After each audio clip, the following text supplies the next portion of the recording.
नमस्कार, मैं हूँ रेणुका काले। मेरी हिंदी कक्षा हिंदी पथ में आपका स्वागत है। इस कक्षा में अगर आप नए हैं ना तो एक गुजारिश है आपसे कि इसे सब्सक्राइब कर लीजिएगा, बेल आइकॉन प्रेस कर दीजिएगा ताकि आपकी मतलब की कक्षाएं इसी तरह की आपको मिलती रहें। तो चलिए शुरू करते हैं आज की कक्षा। आज हम पढ़ने जा रहे हैं रिमझिम कक्षा 4 का एक लेसन है स्वतंत्रता की ओर। बहुत ही प्यारा लेसन है ये, रिमझिम कक्षा 4, याद रखिएगा, है ना। एनसीईआरटी की ये कोर्स बुक है हिंदी की, रिमझिम।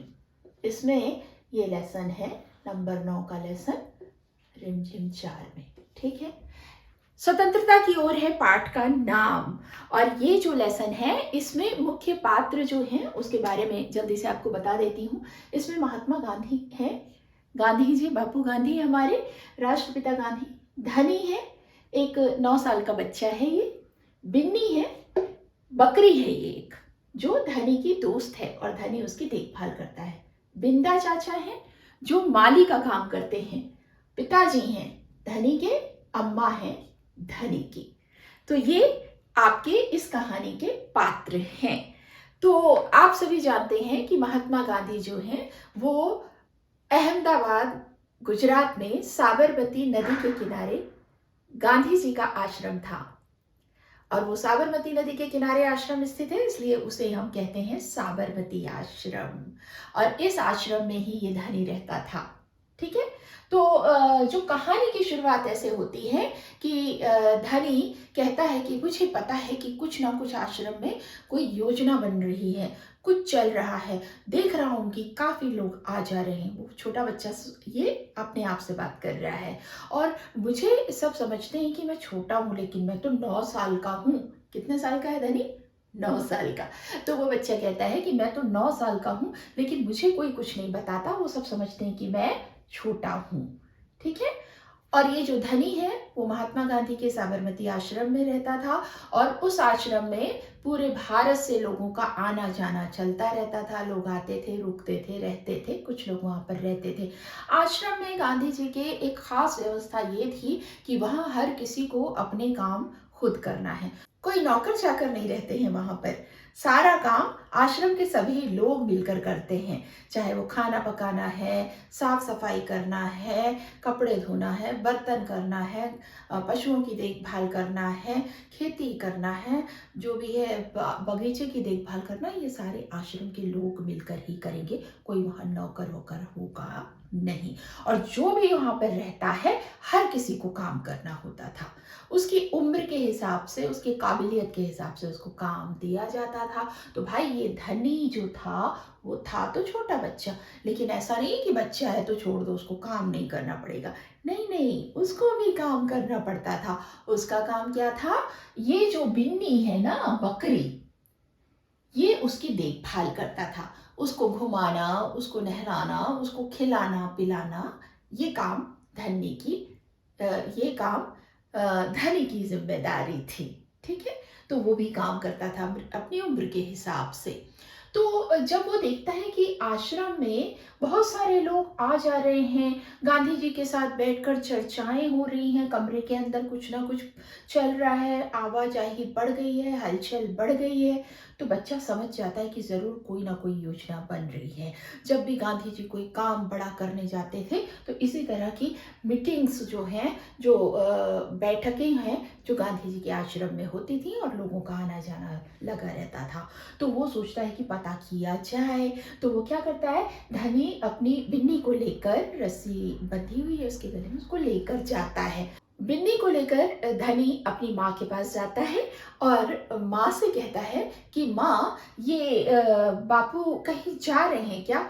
अब जो अम्मा है वो रसोई में खाना बना रही है, पूरा कमरा जो है धुएं से भरा हुआ है, वो हलाकान हो रही है गर्मी से, धुएं से। अब ये महाशय पहुंच गए छोटे से, बड़ी पूछताछ करने की, माँ क्या आप लोग कहीं जा रहे हो, गांधी जी कहीं जा रहे हैं? तो माँ बोलती हाँ, गांधी जी कोई यात्रा पर जा रहे हैं। तो बोले कहाँ जा रहे हैं, क्यों जा रहे हैं? तो माँ तो परेशान थी, वो उसको डांटती है कि जाओ तुम मुझे अपना काम करने दो, तुमको क्या करना है अभी, जाओ तुम, ये तुम्हारे काम की बात नहीं है। भाई बच्चा वहाँ से आगे चला, लेकिन उसको तो जानना है।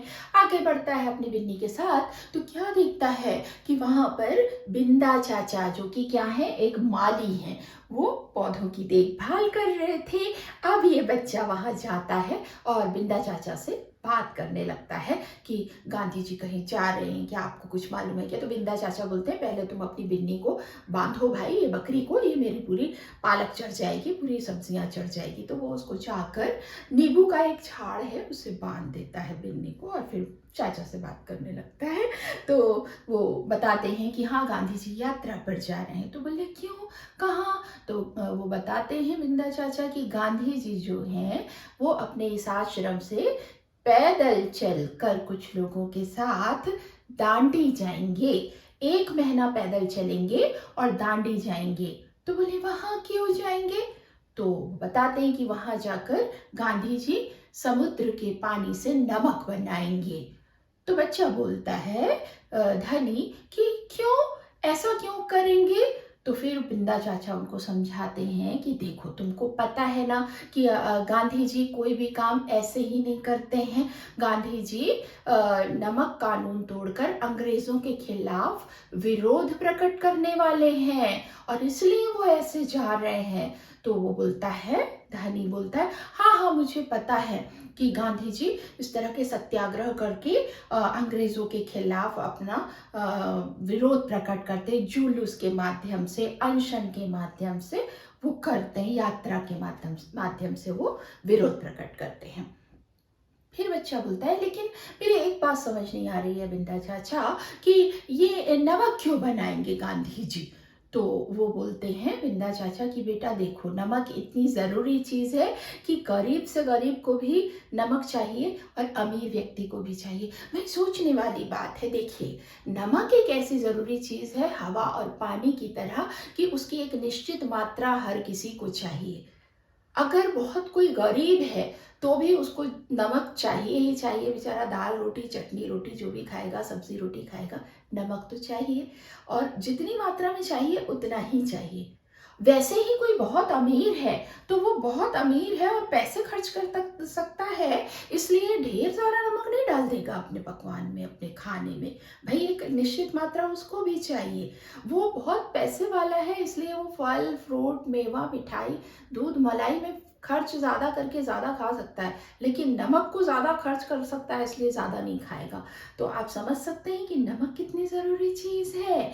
और यही जो नमक है उस पर अंग्रेज़ों ने क्या कर दिया था, टैक्स लगा दिया था, कर लगा दिया था।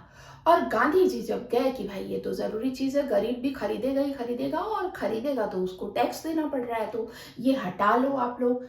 लेकिन अंग्रेजों ने गांधी जी की बात मानने से इनकार कर दिया, और तब गांधी जी ने इसका विरोध जताने के लिए दांडी यात्रा की थी। और दांडी यात्रा में वो 1 महीने तक चलकर समुद्र के किनारे पहुंचे थे। साबरमती आश्रम से पैदल चलकर गए थे। समुद्र के किनारे जाकर उन्होंने समुद्र के जल से नमक बनाकर, गांधी जी ने क्या किया था, अंग्रेजों का नमक कानून तोड़ा था। यानी सीधे सीधे उनको ये मैसेज दिया था कि हम तुम्हारे अत्याचार को नहीं सहेंगे, ऐसा उटपटांग कानून बनाओगे ना तो हम उसको तोड़ देंगे। और फिर बच्चों, जब इस सब बात के बारे में धनी को पता चला तो उसके मन में एक सवाल और आया कि भाई गांधी जी तो इतना चलेंगे तो थक जाएंगे, वो ट्रेन में बैठ के क्यों नहीं चले जाते? तब उसको समझाया गया कि देखो बेटा, अगर गांधी जी ऐसा करते हैं ना तो कुछ ही घंटों में वो पहुंच जाएंगे और नमक बनाकर आ जाएंगे, लेकिन इससे गांधी जी का उद्देश्य पूरा नहीं होता। गांधी जी अगर कुछ भी सोचते हैं ना तो बहुत प्लानिंग के साथ सोच समझ के कोई चीज़ करते हैं। जब ये यात्रा 1 महीने तक चलेगी ना, तो जिस रूट से यात्रा होकर गुजरेगी, रास्ते में तमाम गांव शहर जो आएंगे, वहां पर लोग उससे जुड़ते चले जाएंगे, लोगों को पता चलते चले जाएगा। और रेडियो में, समाचार पत्रों में, मीडिया में ये खबरें जब आएंगी तो पूरी दुनिया में लोगों को अंग्रेजों के अत्याचार के बारे में पता चलेगा, और लोगों को ये पता चलेगा कि हम भारतीय जो हैं अपनी स्वतंत्रता के लिए लड़ रहे हैं। तो एक्चुअली दांडी की ओर नहीं, हम अपनी स्वतंत्रता की ओर जा रहे हैं। लेसन का नाम भी है ना, स्वतंत्रता की ओर। तो भाई हम अपनी स्वतंत्रता की ओर जा रहे हैं इस दांडी मार्च के माध्यम से। धनी को जब ये पता चलता है तो वो सोचता है, अरे वाह, गांधी जी तो बड़े समझदार हैं, और इस तरह से जब वो जाएंगे तो सही में दुनिया भर के लोगों को अंग्रेज़ों के बारे में पता चल जाएगा। और मेरे प्यारे बच्चों, होता भी यही है। गांधी जी की यात्रा, दांडी यात्रा जो है, वो बहुत सफल हुई थी, और दुनिया भर में इसके बारे में जब लोगों को पता चला ना, तो अंग्रेज़ों को बहुत ही बुराई और आलोचना का सामना करना पड़ा था। लोगों ने उनकी थू थू की थी कि ये तो बड़ा अत्याचार हो रहा है भारतीयों पर। बहरहाल कहानी में लौट आते हैं। अब जब ये पता चल जाता है धनी को कि गांधी जी किस उद्देश्य से कहाँ जा रहे हैं, तो वो अपने पिताजी के पास जाता है और पिताजी से कहता है, पिताजी पिताजी मुझे भी जाना है दांडी यात्रा पर, आप और अम्मा जा रहे हैं ना? तो पिताजी बोलते हैं, नहीं नहीं, अम्मा नहीं जा रही है, तुम और अम्मा को यहीं रहना है, मैं जा रहा हूँ। तो बोलता है, नहीं मैं भी जाऊँगा। तो बोले, नहीं, गांधी जी ने जिसको चुना है, नौजवान लोगों को लेकर वो अपना यात्रा पर जा रहे हैं, जिनको उन्होंने कहा है वही जाएंगे, तुम और अम्मा नहीं जा सकते। अब धनी जो है वो तो सोचता है कि पिताजी ने मना कर दिया, अब क्या करे भाई।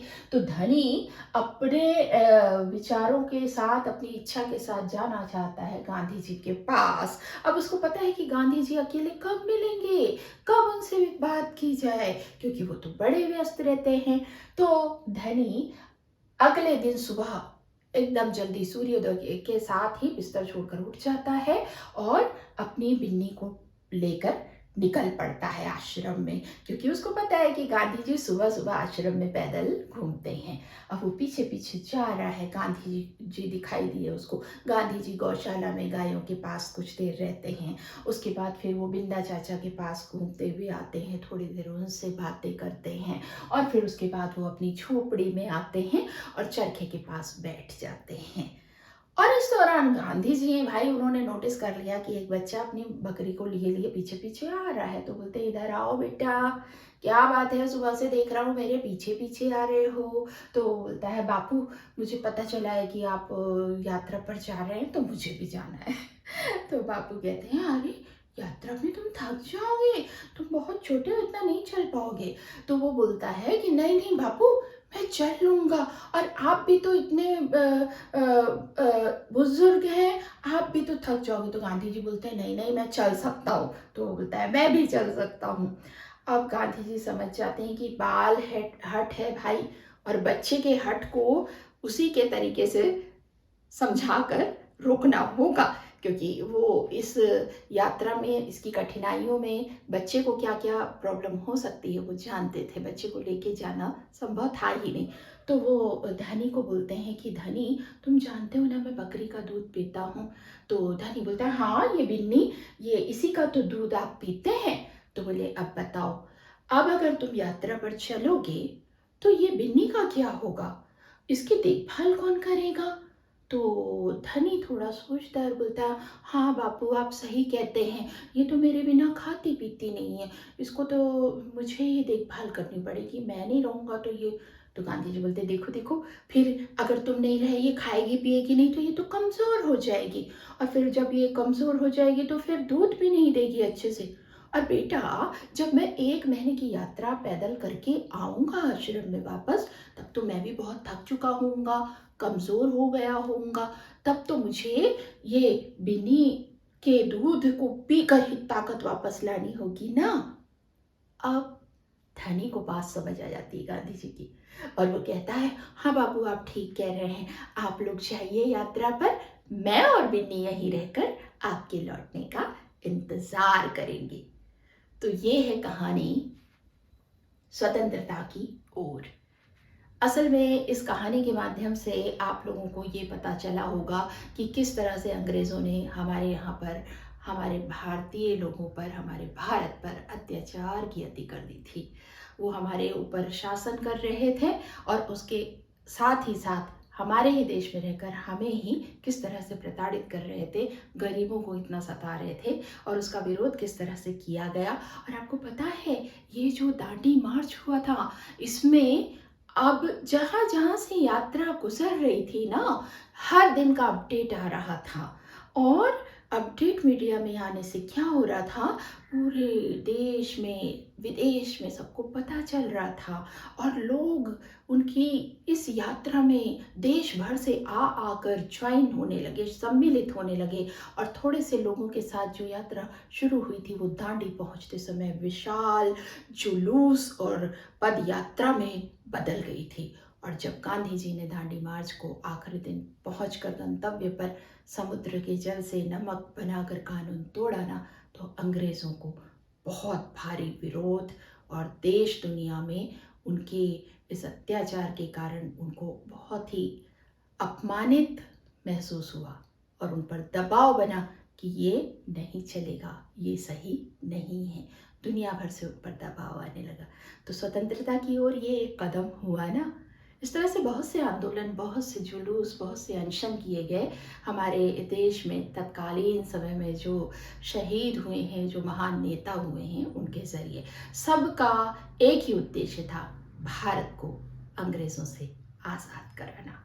तो मेरे प्यारे बच्चों, आज के लिए इतना ही। ये स्वतंत्रता की ओर कहानी का एक सारांश था, एक व्याख्या थी। अगर आपने ये कहानी अच्छे से समझ ली है ना, तो कहीं से भी प्रश्न आते हैं आप कर लीजिए। आज के लिए इतना ही मेरे प्यारे बच्चों।